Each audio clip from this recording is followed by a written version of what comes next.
Today we're going to shatter that misconception and explore the profound truth that God is deeply invested in every aspect of our work life, including our businesses.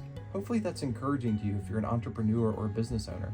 Let's talk about the biblical foundation of work, which is that God divinely designed work. Like if we start at the very beginning, in Genesis 1:28, we see God's first command to humanity, which is be fruitful and multiply and fill the earth and subdue it and have dominion over the fish of the sea and over the birds of the heavens and over every living thing that moves on the earth.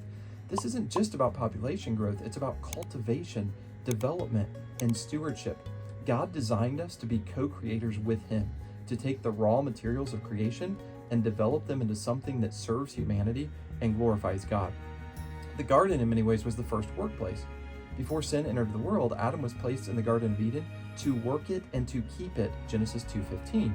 I want you to notice that work existed before the fall. It wasn't just a punishment for sin. It was part of God's original design for human flourishing. The garden was essentially the first workplace.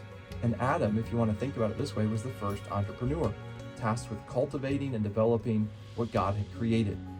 So it's not just the Garden of Eden. We're going to see God involved in business really throughout Scripture. So I'm going to start by giving you several Old Testament examples. Throughout the Old Testament, we see God actively involved in the business affairs of His people. And you might be like, what? Yeah, think about Joseph. From prisoner to prime minister, Joseph's business acumen in managing Egypt's resources during 7 years of plenty and 7 years of famine, that business acumen saved nations. His story shows how God can use business strategy for kingdom purposes. What about Bezalel and Aholiab in Exodus 31? God specifically filled these craftsmen with His Spirit to create beautiful works for the tabernacle. God cared about the quality, the creativity, and the excellence of their work. What about the Proverbs 31 woman? She's not just a good wife and mother, she's a savvy businesswoman who considers fields and buys them, who plants vineyards, who trades profitably. Her business success is presented as part of her godly character. It continues when we get to the New Testament. We continue to see this theme.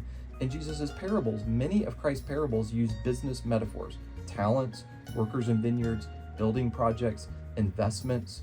He understood and validated the business world as a legitimate sphere of human activity. What about Paul the tent maker? He maintained his business as a tent maker while planting churches, demonstrating that ministry and business can coexist. What about Lydia? She's a successful businesswoman dealing in purple cloth who became one of the first European converts and used her resources to support the early church.